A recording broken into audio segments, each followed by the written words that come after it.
The bronze medal final is confirmed. It will be Fiji versus Ireland, two sides that were defeated in their semi-final fixtures, but they are not done fighting yet. They've got one last game in them, and this will determine who receives that bronze. But in this preview, we will be looking through at the previous fixtures for these two sides, the key players to watch out for, and then of course at the end, a prediction of who we think will be getting the victory. But we will start with Fiji. They have played the 5 games, same as Ireland, so fatigue is starting to set in. We've already seen 3 of the Fijian players be injured, so they are running a little bit low in terms of the players that they are able to select. But their first game, it was up against France. They were a part of Pool B, and they did actually lose that contest 17 points to 14. France getting a last minute penalty that allowed them the win in that game. Their next game up against Spain, one-sided, 33 points to 7. And then their game up against Argentina, who are in the final up against Australia. Fiji were able to beat them 19 points to 12. I think that was one of the main reasons a lot of Fijian supporters wanted to see Fiji in that final,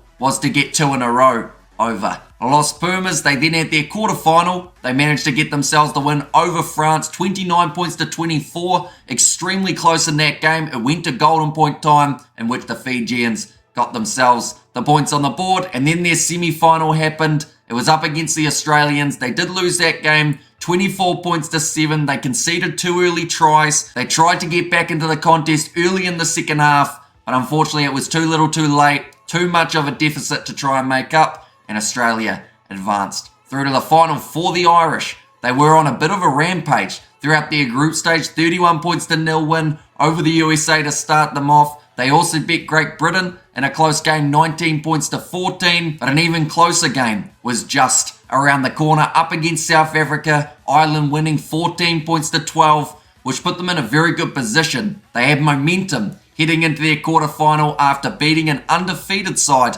in the 2023-24 season. They then had their game up against New Zealand, a side that they had never beaten before, in a game of 7s, and they were able to win it 36 points to 21. A dream start for the first half of that contest. They were on fire, scoring tries for fun, managing to beat New Zealand by the 15 points. Their next game up against Argentina, unfortunately the roles were reversed. Argentina scoring a lot of early points on the board. Ireland having a valiant fight back near the end of the contest, actually almost able to score just before the siren, which would have allowed them one last attacking chance and a possibility of going to golden point time. But instead, the end score 26 points to 19. Argentina advance, and Ireland, they now find themselves up against Fiji. But the key players for these two sides, we will start with the Fijians. Tario Vailawa was the man who scored the lone try up against Australia. His impact when he came off the bench was very evident, so I'm going with him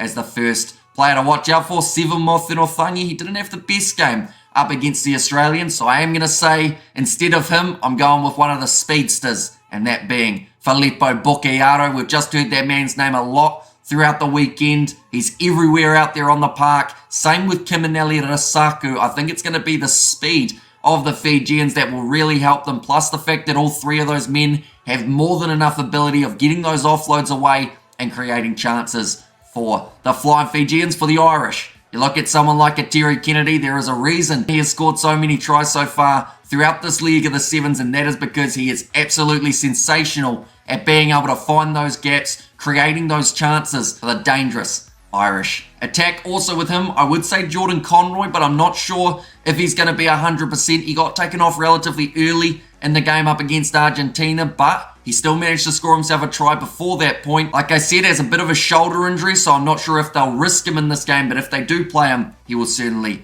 be one to watch as well. And then alongside those two, I'll probably go Niall Comerford. I feel like he was one of the guys that we saw the most of throughout that game up against Argentina. Yes, he may not score many tries, but he does a lot of work for his side, definitely defensively as well. There was some brilliant defending from the Irish in that game up against Argentina. So yeah, Niall Comerford, the third player I would go with. But now we are up to that stage of a prediction. Now, I did predict Argentina to beat Ireland, I believe, in my last prediction. And I also predicted Fiji to lose to Australia. So somehow I might have almost got 1 or 2 right. That doesn't happen very often. This game, it's whether or not Fiji really turn up. I remember what happened last leg in Dubai when Ireland played Samoa. Samoa looked like they just didn't really want to be in that match, and Ireland just scored try after try. I hope that Fiji have still fight left in them.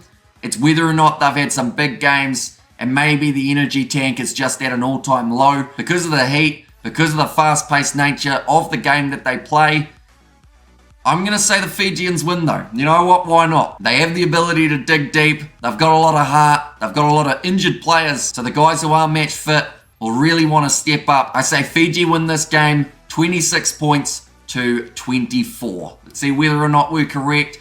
More than likely I won't be, but we'll see how it does go. Do let me know your predictions in the comments down below as well though. For this contest, it is kicking off at 5:10 a.m. New Zealand time, and we will be doing the coverage on the channel as well. But thank you all very much for tuning in. If you did enjoy, be sure to leave a like and subscribe to the channel, and I will see you all for the next one.